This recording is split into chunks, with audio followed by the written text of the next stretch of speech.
Hey there, my name is Sean O'Halloran, and today I'm going to be speed painting Alatreon from Monster Hunter. So, this is actually my first time doing one of these videos, so it's not really a speed paint as much as it is just a painting. Like, there are plenty of moments where I'm kind of cutting the footage and speeding up the process so that this video is under half an hour long. But, yeah. I had a lot of fun painting this, and it honestly was just a fun project to do that kept me entertained the entire time. And I really am just a huge fan of the Monster Hunter series. I think is part of why I had such a fun time doing this. In fact, Alatreon comes from my favorite Monster Hunter game, which was actually the first one I played, which was Monster Hunter Tri. And honestly, I'm excited that Alatreon came to Monster Hunter World as a free update, mind you. Like, as difficult as he is and as much content as he has in terms of weapons, armor, all of that, it's nice to see that he's a free update versus how some other companies would do with him costing money to add to the game. Like, I'm not gonna lie, Monster Hunter Tri kind of did that with Monster Hunter 3 Ultimate, and the same thing goes with 4 into 4 Ultimate, Gen into Gen Ultimate, and it's something that kind of has been worrying me with the pay model of Monster Hunter World, as I'm waiting for the moment where we get World Ultimate. I don't think that's going to be the case though, as Capcom seems to have a way better understanding of what it is people are willing to pay for and the longevity of this game versus the other ones that they've done. Like, for example, Monster Hunter Frontier Z and its dumb Zenith variants.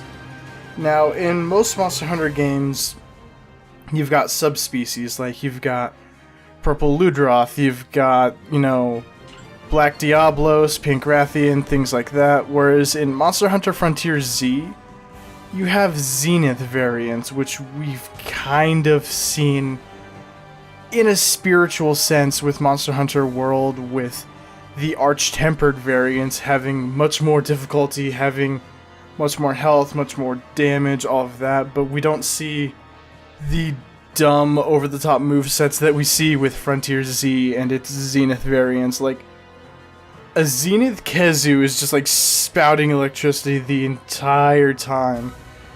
But we actually did kind of get Lavazioth from Frontier Z, so I can't immediately write it off as much as I'd like to. Like, I like the idea that Frontier Z came to the table with of, hey, all of these monsters, all of these cool super variants of them, but also every boss either has zero lore behind it aside from like, oh, this Diablos ate this like super fiery cactus and now he can produce jet boosters, or oh, this Rathian is just super pissed and so it's the final boss of like every Monster Hunter game difficulty combined.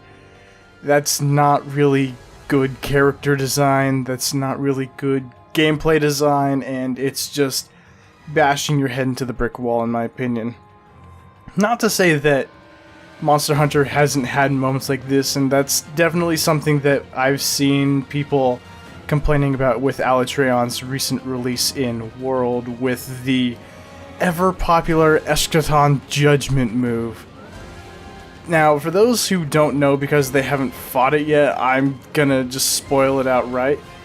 Eschaton Judgment is a nuke move in the same sense as Safi Jiva has, where Alatreon completely nukes the entire area, you cannot farcast her out of it, and you have to pass a DPS check, otherwise you are going to triple cart. And the entire time that you're doing the hunt, the third Fleet Master, I think it is, and the Handler are whining at you and spouting at you, hey, make sure that you're breaking Alatreon's horns. The horns are what control his elements. Hey, have you broken the horns yet? honestly, that's part of why I wish we could completely mute slash disable the handler and other NPCs chiming in, because for the initiated or those who have done the quest, we get it. We know Capcom. We haven't just, like, forgotten in the span of 2 hunts or whatever. Oh, maybe, do I break Alatreon's horns? I don't know. I mean, they're the big glowing part that changes color when he changes elements. I think there might be a correlation there. And that's honestly some of the hand-holdiness that I know people hate about the handler and hate about all of the NPCs in Monster Hunter World in general. Because never before have I seen such vitriol for a character in the Monster Hunter series. Like, we had Monster Hunter 3 where it was like, oh, you have the nonchalant, apathetic guild clerk. Oh, she's cool. And you've got Cha-Cha and you've got Kayamba. Like, Cha-Cha and Kayamba, 2 of the most notoriously obnoxious and annoying follower NPCs that replaced the Palicos in 3 Ultimate, are more revered than the handler is in Monster Hunter World. That's kind of a baseline as to how painful and obnoxious they are, and the inability to disable them is just a headache and a half. And then we had Monster Hunter 4 Ultimate with the ever-popular Guildmarm, who she was so popular that in fact they made a DLC costume of her, and people have just outright wanted the Guildmarm back. I mean, Terminal Montage, Jeremy Shisue, am I saying that? I'm probably butchering that, but if you haven't seen his Something About Monster Hunter series, please do yourself a favor and go check it out. The man's work is phenomenal, and I'm honestly kind of hoping, with fingers crossed, that he does an update video on Alatreon and maybe Safi'jiiva and Kulviteroth and all that. A lot of the new raid-designed boss monsters that Monster Hunter World has, which I like and dislike how Safi'jiiva and Kulviteroth are handled, with the entire lobby or the entire gathering hub kind of being focused on fighting either Safi'jiiva or Kulviteroth, and it's a huge group effort. But at the same time, I kind of wish that we got more than just the 15 minutes that we're given to hunt Safi'jiiva, because honestly, in the time that it takes with that 15 minutes, if they gave us the full hour, we wouldn't need the whole raid shtick. You could honestly just hunt Safi'jiiva and get all the parts and stuff that you need from him right then and there, which is kind of the better alternative, I think, because if you don't kill Safi'jiiva in any of the gatherings and raids, you don't get the ability to craft his armor, which has the really, really nice ability to where you can heal yourself if you keep doing consistent damage to the monster, which, if you're, out there whacking the monster and you're right up in its face, you're gonna be healing yourself constantly. I mean, that's why people pack herbs, potions, and mega potions, and still have the health booster and vitality mantle.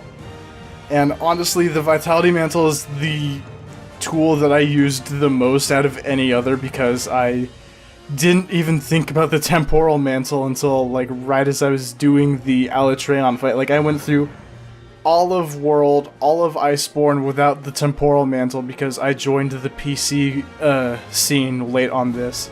I had it on PS4, and I kind of gave up with the PS4 version of Monster Hunter World around the time where I had to hunt Kushala Daora, Val Hazak, and Teostra, which is kind of sad considering that now I've played through all of the base game, all of Iceborne. I've fought the Master Rank versions of Teostra, Lunastra, all of that, and it's just like, if I went back to PS4 now, could I possibly solo it and get to where I am on PC?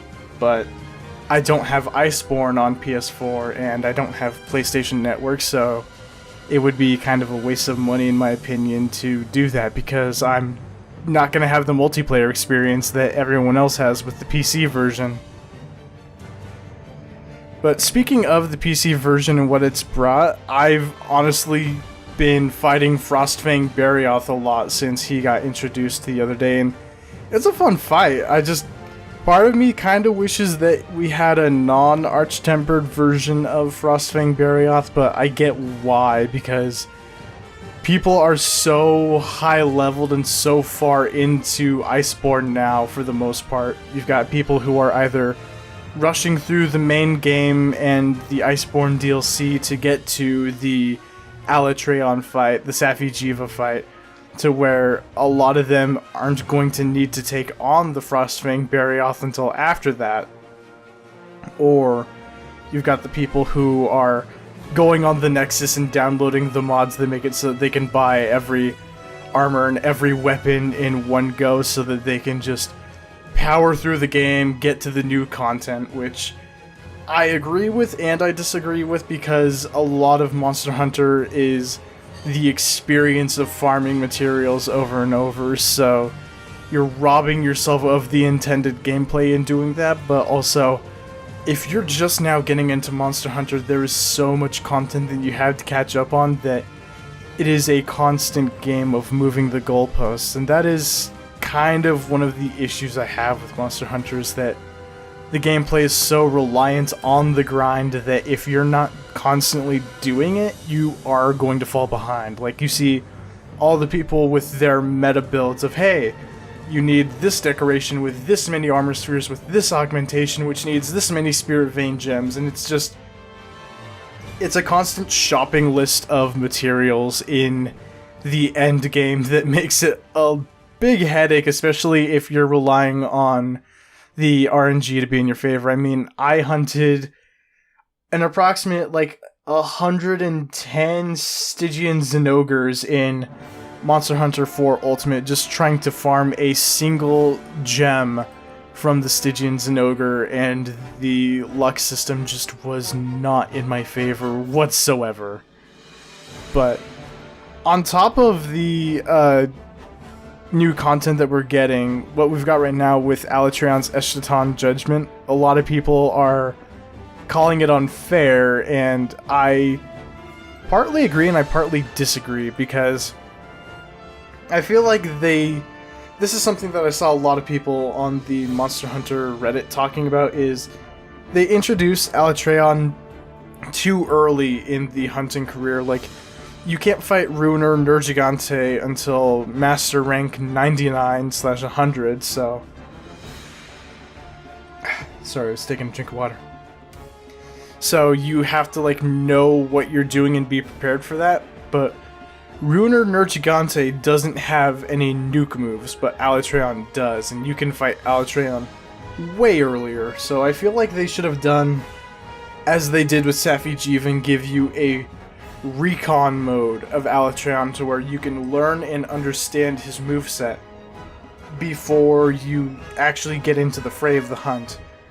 Because Alatreon's attacks, except for Eschaton Judgment, are all really, choreographed and kind of, you can tell what he's gonna do. Like, his Fire Breath leaves cracks in the ground that you know are going to explode. The patterns are very easily recognizable and they are easy to figure out.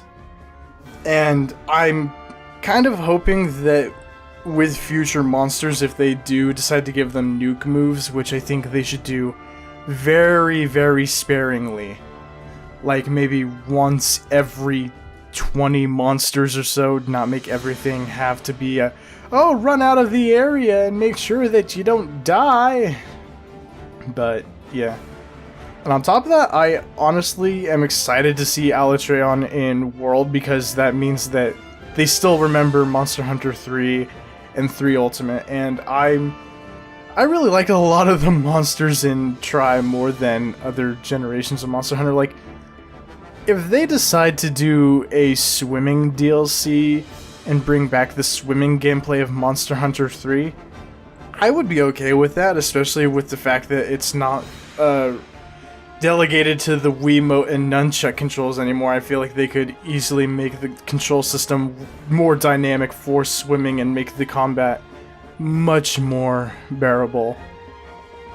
But on top of that, there's also the fact that some of the monsters in 3 were insufferable because of the swimming mechanic. Like, the one that I will always remember is Goble, because if he camouflaged into the ground into Flooded Forest, it was just a pain in the ass to find him, and if he was in Rage Mode and he had spikes, you could only hit his underside, so it became a lot of the enemy designs relying on finding the quote-unquote sweet spot where you can hit them while they're enraged. And if they do bring the swimming mechanics back and they do work with that, that is something that they need to keep in mind, I think.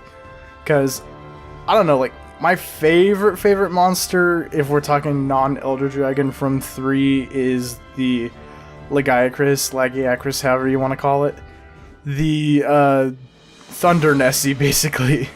And I loved the design, I loved the fight for that and the feeling that it had, so to see that monster make a return would honestly be just the icing on the cake for me with Monster Hunter, because I love the armor, I love the abilities that it gave, and I just loved the feeling of the fight. And the same goes for the Ceadeus, which I think had one of the most interesting ways that you went about getting it from the phase 1 of the boss fight to phase 2 with, oh, you have to damage its beard enough and get its attention, because the whole time the dragon doesn't give a shit about you. Who are you? You are insignificant to this gigantic sea behemoth that's going about doing as it wants.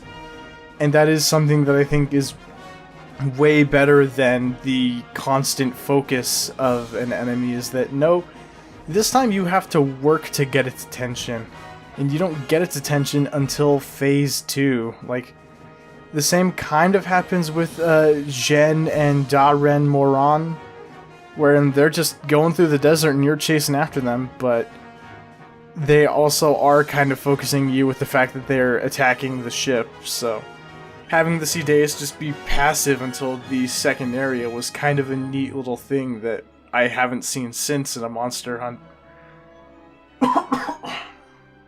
And I don't know, I'd like to see them bring back some more of the Monster Hunter Tri-Monsters, and if they do give them, you know, swimming mechanics, make sure that they're more refined and that they have a lot of love put into them that we've seen with every other facet of Monster Hunter. Because, honestly, I would love to see an HD version of the Lagiacrus armor. I would love to see an HD version of the Helios armor from the Ceadeus, and I would love to hear a modern orchestral rendition of the music that you hear when you're fighting the Ceadeus, because that theme has to be one of, if not my favorite. Like, Alatreon's theme is great. Ceadeus' theme is magnificent. The emotions that it has and all of that is just wonderful. And with that, we have the completed painting of Alatreon. This was honestly super fun to paint, and I've been fighting this guy so much that it was just completely, like, memorized for me, the way that the secluded land looked, and the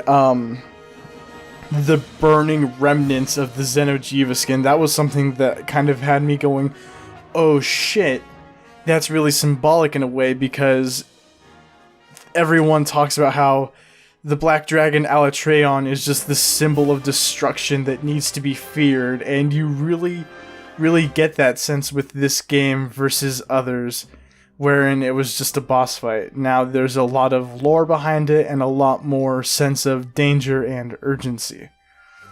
But again, thank you so much for stopping by today and watching this video, and I hope you enjoyed.